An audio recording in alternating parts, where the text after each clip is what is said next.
Yeah. Okay, go. Okay, we're good. Hi, TJ. So, as you know, I'm in this master's program for mental health, and I've been in the program for about 1.5 years. And so, I wanted to just talk to you about a model for counseling that we're learning about, and it's called the Townsend model. Mm-hmm. And the model was developed by the founder of the school. And so, I'm going to just talk to you about how it works and how it helps clients. Just a little bit of foundation. He did use biblical teachings or biblical verses to develop the model, Dr. Townsend, as well as the psychoanalytic theory as part of when he was developing this model. Mm-hmm. And so if you can picture a tree, I'll give you that visual. And the way the Townsend model works is at the root of the tree, and I'm going to talk about what normal development would look like in a person using this model, and then we'll talk about what happens if a person doesn't have normal development and how the Townsend model will help this person with whatever situation they're going through. Mm-hmm. So picture a tree, and so at the bottom of the tree is the roots, and on the roots you're going to have three elements: grace, truth, and time. So grace, truth, and time is when a person is a child, a baby, the caretaker, the primary caretaker, gives them love and nurture and all the nutrients they need to develop normally. They're attentive, they're attuned, they give them, they're responsive when they're crying or they need something. And so they give it to them throughout their growth of development, which is the time. And so that's the root. And then we'll move up to the trunk of the tree, the body of the tree. And in the body of the tree are the 4 character capacities. And that consists of attachment, separation, integration, and adulthood. So the first one is attachment. This is where the baby is bonding with the parent, with the mom, or their primary caretaker. The mom is giving them that love and attention, and they're recognizing the mom as the person that's providing care for them. So that bond, initial bond to people, is formed. And so everything's normal. The mom is attentive, or the dad. The mom takes care of their needs. They respond. If they're wet, they'll change their diaper right away, or they're just attuned with the baby.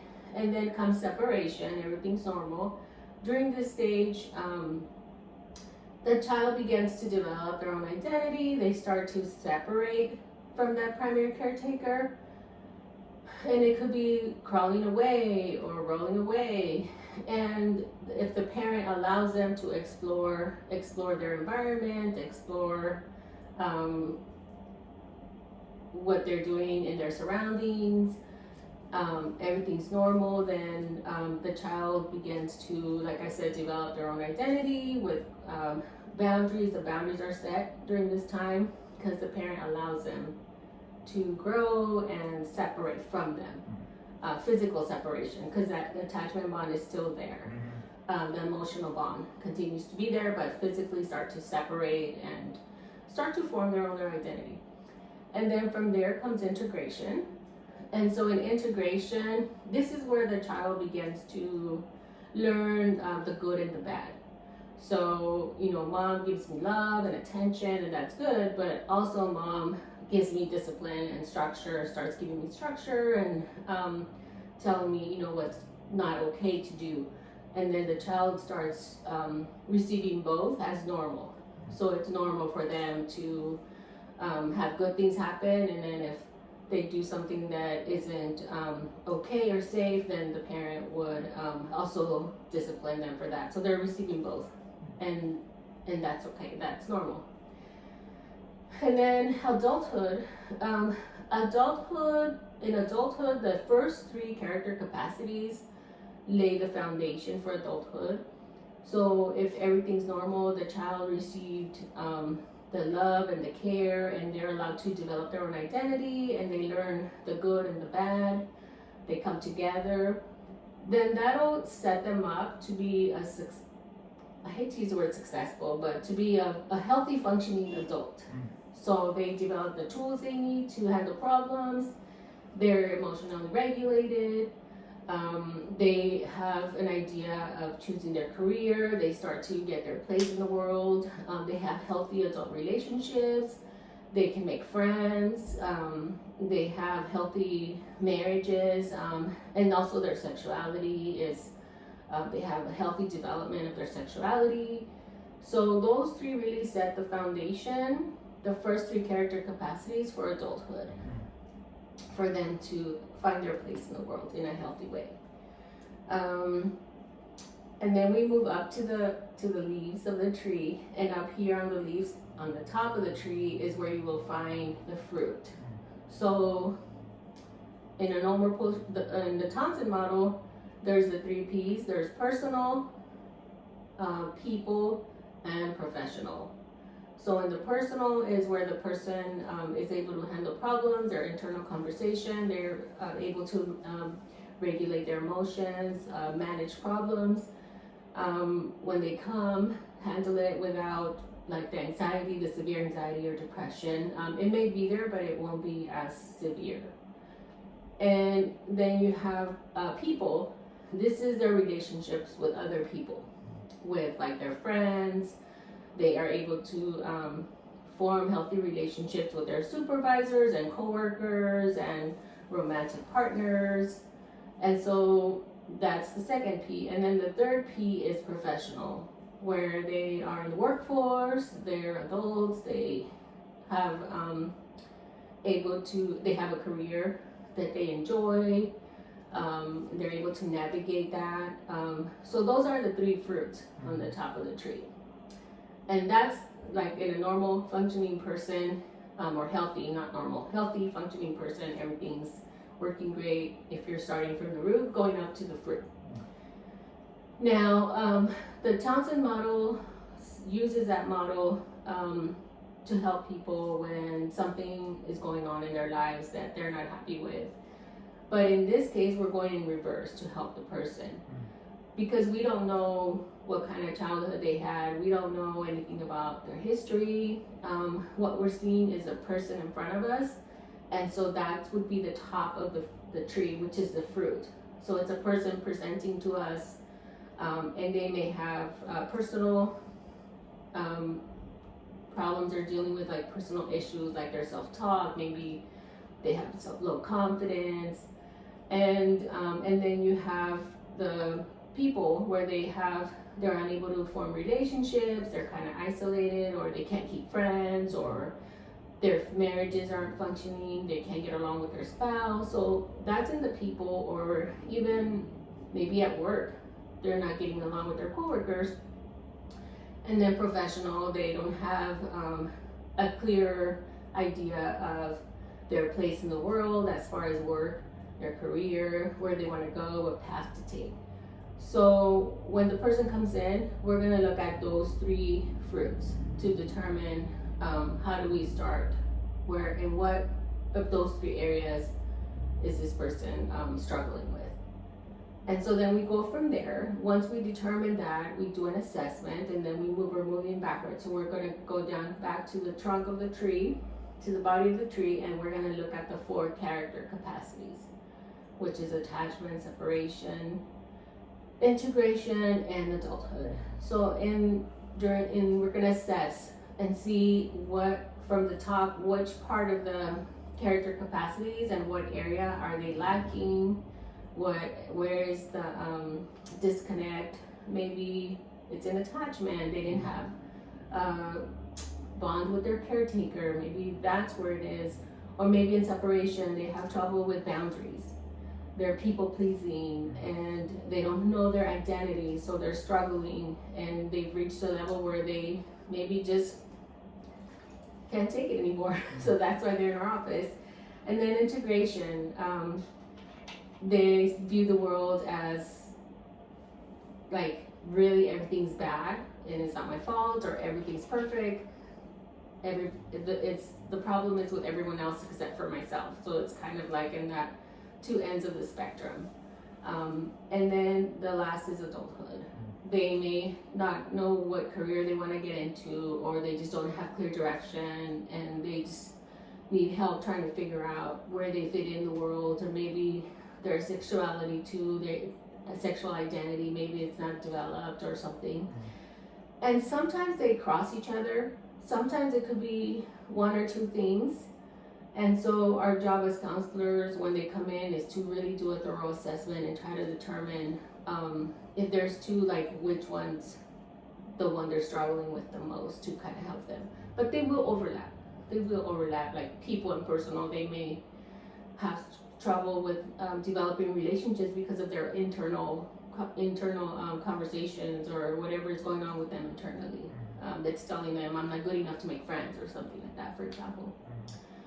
So then once we figure out, do the assessment where they need our help, what area, either in the character capacities or the fruits of the tree, where they need our help, then we move down to start their treatment plan, or to start developing a plan to help them. And this can be, of course, you have the client's input, because they're their best advocate. They know themselves best, and we just kind of help develop that plan. And so we use grace and truth to help them. So grace is going to look different with attachment and separation and integration and adulthood. And then truth is being honest and transparent with the client as what we're observing. And then time is the over time, how much time they need to work with us. So that's the Townsend model. Do you have any questions? So do you, ideally, when like in an ideal world, when you're saying it goes from the bottom up, like and like within normal ranges and stuff, is what I'm assuming. So if you start at the bottom, the trunk, and then the three fruit. So that's how kind of we see people, right? Like if things are done within normal ranges, or like this aspect of normalcy, when they are more like well adjusted as adults and individuals. But if they come in and they're saying like, I'm struggling, if it's like negative self-talk or like low self-esteem, or if it's interactions with people, or like uncertainty in career, like, so you view all these things and then you say, okay, like somewhere in there there's a breakdown or a fracture in like some aspect of like going back down the tree on the other side. So when you meet with a client, do you tell them about this process, or do you jump into it? This is how you assess, and this is what you look for, and then you go back down to treatment and you say, okay, here are the areas. Just part of the reason I'm curious about this is because for some like modalities, not everybody jumps in and says like very specifically, I'm using cognitive behavioral or motivational interviewing or solution focus. Sometimes it's just like kind of incorporated into the process of, which I would envision you could do with this, right, too. But there are also other modalities such as like EMDR, things like that, where you very clearly like describe the process and like tell them kind of steps of the situation. So I guess like, do you, when you're working with a client and they come in and they talk to you and they say, hey, I have this thing going on, do you talk about like, here are the three fruits, because this is where we're starting really with the client, right? The three fruits, and working your way that direction. Does that make sense, what I'm asking? Yes, that's a good question. I think I would tell the client what model I would use for their therapy in the initial assessment. If they ask me like, what models are you gonna use, what modalities are you gonna use to help me in this counseling process or journey, I would explain it to them. I may do it a little differently, not say picture a tree and we start at the root, and I probably would not go into all that detail as I did with you. I would probably do more like a high level overview of this is the model I use, and this is how it works, and this is how we're going to go through it. We're going to do an assessment, I'm going to ask you some questions, and then we're going to determine what areas in your life I can help you in. Just kind of a more higher level overview, I think. And with this model too, So if somebody comes in and you're saying that it could overlap, so really when I hear overlap, like it's potential there's multiple like scenarios going on, right? Or like if it's negative self-talk is leading into like their interactions or difficulty with friendships, but maybe it's two different like core issues. Do you treat them simultaneously, or do you like try to treat like you say, okay, we're gonna look very specifically at like the people component, and then you create the treatment plan for that. You work is directly for that, and then you say, okay, once we feel like that's been resolved, then do you go back and reassess like where this other piece is, or do you overlap them? Well, I think the goal is to first determine as much as possible which area they're lacking in the most, and then as we go, there could be more discoveries. Then maybe we do need to alter the or modify the treatment plan and say, okay, we started with this attachment, but now that I'm learning more and I'm hearing more, it looks like more it's a boundaries issue or separation issue. So there is a possibility that the treatment plan could be modified along the way as we work with the client to better help them. And so with this too, you started and you said like this was developed kind of through like somewhat of a biblical lens, right? And what, like, how could you describe this in a way that would appeal to somebody that wouldn't, like say they don't have I guess a religious foundation? I'm not saying like that you're saying this is directly connected to it, because I didn't get that sense. But if somebody, say, were really adverse to like even that, like maybe they've left the church, they're identifying as atheists or anything like that, is there a way that like you would be able to like describe this to help, like I guess ease them if they had concerns around like that component? Yeah, I think that's going deeper into describing the how this model grew. But when being with a client, I don't know that I would go that deep into the weeds with them unless they ask, like, how did you come up with, who started this, and unless they specifically ask, like, how was this founded, what theories were used. Right. I don't know that a client would know to ask me that. Yeah, unless maybe if they were a Christian, they would say, do you use Christian principles? Maybe something that general. Then I can say, well, this model that I'm using uses some Christian principles. Then say it in a more general, broad term, as opposed to like, look at these verses. These are integrated into this model, like John 15 or whatever. But if they ask me specifically, I would be honest and transparent. But if they didn't, then I would still do that, give them like a general high level overview of the model.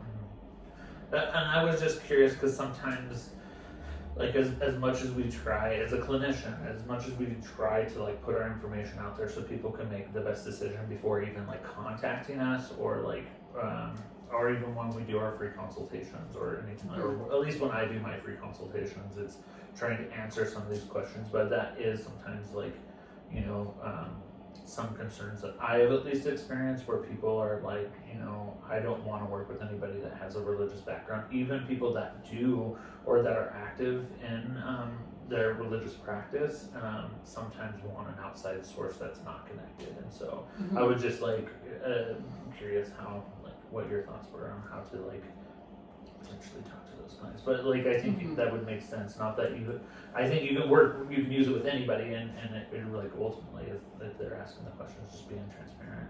Yeah, and I think the model can be universal. And when people are doing research to find a counselor, they're gonna find that on my website. They're gonna find that on my description of the methods I use. And people have access now to information. So they can look up, if I put on their CBRS, they can look up what that means and then come with questions. Or they can look up Townsend model, what that means, and then come in with questions. So I think people have access to information and they are going to get it, and they can come in with questions and I can answer whatever questions they have. Because that probably will be on my profile, like what methods I use, what modalities, and my experience, just in a short snapshot. Yeah. So they'll have an idea of what they're walking into, what to expect, and I would put on there I'm a Christian counselor or not. So if they don't want to be with a Christian or work with a Christian counselor, they won't even come to my door. So, but yeah, I mean, I would be transparent and just give like again a high level overview of where the biblical foundation comes in. Yeah. Well, it's good. It sounds like it has this model has here's a foundation or almost like a template of the areas. Again, I guess coming back to this, if things are done within a normal range, we have this guide of how things are, and then ultimately we're able to track it back. Hopefully, even if there's multiple things going on, we can track it back to where we might need to do the work. Yeah, and I think that's where time really comes into play, because you can't know a person in 2 weeks. You have to give them time to get to know them, and really, during the initial assessment, maybe it'll be a strong, adulthood issue, but like I said, the first 3 character capacities really build a foundation. Right. So where in adulthood are we really struggling with? What's behind that adulthood? What's deeper in there? And that's something you're going to learn over time when you're working with the client. Yeah. Then that's where the treatment plan may be modified. Right. To see, okay, we started with adulthood. They don't have a career path. They are struggling at work. They can't keep a job. That's at the surface. But what's behind that? Is it really an attachment issue? Is it a separation issue or integration? Are they blaming everyone but themselves? Or are they seeing everything's perfect? And so then that's where the time comes in, where you come in and over time, as you get to know the client, work with them, you can really see. So you're continuously assessing, right? Yeah. Okay. Yeah. Gotcha. Yeah. All right. Good. Very good. Yeah. Awesome. Any other questions? I don't think I do.